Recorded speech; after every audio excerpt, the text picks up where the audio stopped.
कहीं कहीं social media पे इस तरह का दुष्प्रचार भी सामने आया कि स्कूल में जाने वाले बच्चा परीक्षा नहीं दे पाया। इन बातों में कहीं कोई सच्चाई नहीं है। इस मेले में पिछले सालों के मेलों की बजाय इस बार कुछ अलग से व्यवस्थाएं और करी गई हैं, क्योंकि हर साल मेले में दर्शनार्थियों की संख्या बढ़ती जा रही है। गाइस, जय श्री श्याम। सभी को हर हर महादेव। माय न्यू ब्लॉग में आपका स्वागत है।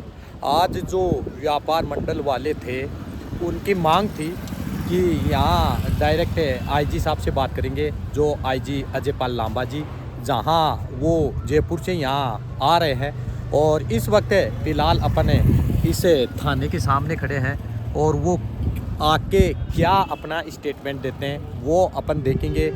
आज जो व्यापारियों को लेकर जो दुकानें वगैरह पूरे मार्केट में बंद कर रखी थी, उनके लिए वो उन दुकानों को खुलाने के लिए यहाँ इनके साथ वो बातचीत वगैरह करेंगे और वो अपन भी उन्हीं के साथ रहेंगे और आपको इस वीडियो के माध्यम से वो चीज़ें दिखाई जाएंगे, इनके बीच क्या क्या बात होती है और क्या क्या इनकी समझाइशें होती हैं। आज मार्केट खाटू श्याम जी का खुल पाता है या नहीं खुल पाता है, तो उन चीज़ों पे बात होगी और यहाँ से फिर आईजी साहब निकल जाएंगे। यहाँ जो थाना प्रभारी और डीवाईएसपी जो मेला इंचार्ज थे, उनकी बातों से सहमत ना होकर व्यापार मंडल वाले डायरेक्ट आईजी अजय पाल लांबा जी से बात करेंगे और उसके बाद में जो भी ये इनकी कार्रवाई होगी वो इनके द्वारा देखी जाएगी। और अब जहां आईजी अजय पाल लांबा जी यहां पहुंचने वाले हैं और उनकी जो भी कार्रवाई होगी, उनके साथ जो भी बातचीत होगी, उसका स्टेटमेंट अपन चेक करके और फिर उसके बाद में अपन बातचीत वगैरह करेंगे। तो चलो चलते हैं आईजी अजय पाल लांबा जी के उस ऑफिस में और आईजी अजय पाल लांबा जी क्या कहते हैं तो वो चीज़ें अपन देखते हैं। खाटू श्याम मेले को लेकर के प्रशासनिक व्यवस्थाएं जो करी गई थी, उन व्यवस्थाओं में कुछ फेरबदल की मांग व्यापार मंडल और स्थानीय नागरिकों के द्वारा की गई थी। उन व्यवस्थाओं में रिलैक्सेशन को लेकर के आपस में कुछ कम्युनिकेशन गैप के चलते व्यापार मंडल द्वारा व्यापार बंद रखा गया, मार्केट बंद रखा गया। जिला कलेक्टर सीकर और जिला एसपी सीकर और उनकी टीम ने मिलकर के व्यापारियों के साथ कल से वार्ता लगातार जारी थी। उसके बाद उसका समाधान निकला है और जो व्यापारियों की जो कुछ डिमांड्स थी, ताकि आम नागरिक को भी कोई असुविधा ना हो, दर्शनार्थी को भी असुविधा नहीं हो और व्यापार भी प्रभावित नहीं हो, तो तीनों सेगमेंट जो थे उन सबके हितों को ध्यान में रखते हुए मेले की व्यवस्थाओं को कैसे बेहतर किया जा सके, उसमें सहमति बनी है। और सहमति पश्चात व्यापार मंडल ने भी अपना मार्केट खोलने का निर्णय किया है। इस मेले में पिछले सालों के मेलों की बजाय इस बार कुछ अलग से व्यवस्थाएं और करी गई हैं, क्योंकि हर साल मेले में दर्शनार्थियों की संख्या बढ़ती जा रही है।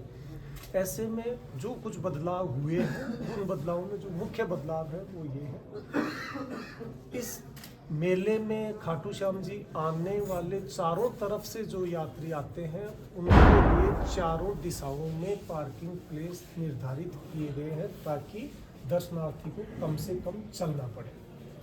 जो पैदल यात्री रिंग से खाटू तक आते हैं, उसके पश्चात वो नज़दीक से नज़दीक रास्ते तक मेले में पहुंच पाए, ऐसी व्यवस्था करी गई है।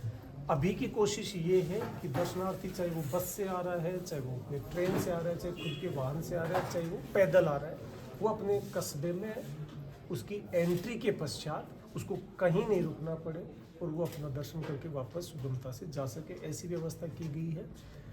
कहीं कहीं कुछ कन्फ्यूजन इस बात का हुआ है, क्योंकि ज़्यादा क्राउड को देखते हुए हमने जिग जैग बैरिकेडिंग कई जगह उनको रास्ता दिखाने की करी है, लेकिन वो जिग जैग जो किया गया है वो मेले में जब पीक क्राउड आता है, उस क्राउड को मैनेज करने के लिए किया गया है। उसकी जब ज़रूरत होगी उस वक्त उसको यूज किया जाएगा। जैसे जैसे क्राउड बढ़ता चला जाएगा वैसे हम उसको यूज करेंगे। कम से कम पैदल चलना पड़े, ऐसी हमारी व्यवस्था है। तो किसी तरह का जो कोई अफवाहें, कोई कन्फ्यूजन जो चल रहा है, कई जगह व्यापारियों ने भी बताया, कोई आम नागरिकों से भी सुना, कोई सोशल मीडिया पे कुछ अफवाहें चली कि किसी को 15 किलोमीटर चल रहा है, 16 किलोमीटर चलना पड़ रहा है। ऐसा बिल्कुल नहीं है। शॉर्टेस्ट रास्ता आज जो कोई 2 किलोमीटर का रूट पूरा करके अपना दर्शन करके आसानी से जा सकता है। प्रशासनिक और पुलिस व्यवस्थाएं आम दर्शनार्थी की मदद के लिए हैं। ऐसे में किसी तरह का कोई संसाधनों का लीकेज ना हो या संसाधन कहीं दूसरी जगह यूज ना हो। ऐसे में जो इस मेले में एक परिपाटी रहा करती थी कि अनेकों वीआईपी हजारों की संख्या में और मेले के दिनों में तो 10-10, 15-15 हज़ार हो जाया करते थे, उन सब व्यवस्थाओं को बंद कर दिया गया है। वीआईपी दर्शन मेले में नहीं कराए जाएंगे। साथ ही साथ सैनिटेशन की व्यवस्था हो, सफाई की व्यवस्था हो, पानी की व्यवस्था हो, वो प्रशासनिक व्यवस्थाएं दुरुस्त हैं। मेले में जो पार्किंग के लिए शुरू में प्राइवेट टेंडर दिया गया था, शुरू के 2 दिनों में उसके द्वारा कुछ अव्यवस्था सामने आई तो उसको हटा के उसका निरस्त कर दिया गया है टेंडर। उसमें जो गलतियां गड़बड़ियां करी उसके खिलाफ प्रकरण दर्ज करके उसमें कानूनी कार्रवाई की जा रही है। और अब कंप्लीट जो कोई दर्शनार्थी आ रहा है उसकी पार्किंग निःशुल्क प्रशासन द्वारा कराई जा रही है, जिसको प्रशासन पुलिस के सहयोग से, नगर पालिका के सहयोग से उसको मैन किया जाएगा। किसी भी तरह से आम नागरिक को, व्यापारी को किसी तरह की असुविधा ना हो, ऐसी हमारी व्यवस्था है। कहीं कहीं सोशल मीडिया पे इस तरह का दुष्प्रचार भी सामने आया कि स्कूल में जाने वाले बच्चा परीक्षा नहीं दे पाया। इन बातों में कहीं कोई सच्चाई नहीं है, क्योंकि अभी बोर्ड की परीक्षाएं तो इस कस्बे में शुरू होनी है। प्रशासन, पुलिस मिलकर के, जिला शिक्षा अधिकारी की टीम के साथ मिलकर के प्रत्येक वो बच्चा जो बोर्ड परीक्षा दे रहा है उसको हम घर तक टच करके उसको सुगम रास्ता अवगत कराएंगे और सुगम रास्ता उपलब्ध कराएंगे, ताकि वो अपनी परीक्षा भी सही तरीके से दे पावे। टीचर्स को वहाँ तक पहुँचने में कोई आपत्ति नहीं हो। व्यापारी अपना सामान आसानी से ले जा सकें, ला सकें, ताकि, क्योंकि जब तक व्यापारी अपने यहाँ दुकानों में सामान नहीं रखेंगे तो जो दर्शनार्थी आएगा उसको भी तकलीफ होगी। तो हमारी कंप्लीट कोशिश ये है कि उस तकलीफ को मिनिमाइज किया जा सके। इसलिए स्थानीय व्यापारियों का अपने दुकानों में लाने वाले साजो सामान को सुगमता से ला सके, ये व्यवस्था भी की गई है। आप सभी से हमारी यही अपील है कि किसी तरह की कोई अफवाह पे ध्यान ना दें, और जो कोई भी कमी आपके नज़र में आवे, आम व्यक्ति के नज़र में आवे, वो मेला मजिस्ट्रेट कार्यालय में अवगत करा दें, ताकि उसका समय रहते हुए कर सकें। Thank you. यहाँ से आईजी अजयपाल जी लांबा निकल चुके हैं। तो आईजी अजयपाल लांबा जी का आपने जो स्टेटमेंट सुना तो आपको कैसा लगा? अगर अच्छा स्टेटमेंट लगा आपको तो इस वीडियो को शेयर कर देना, लाइक कर देना, कमेंट कर देना, और अगले वीडियो के साथ फिर आपसे मिलते हैं। जब तक के लिए टाटा, बाय बाय।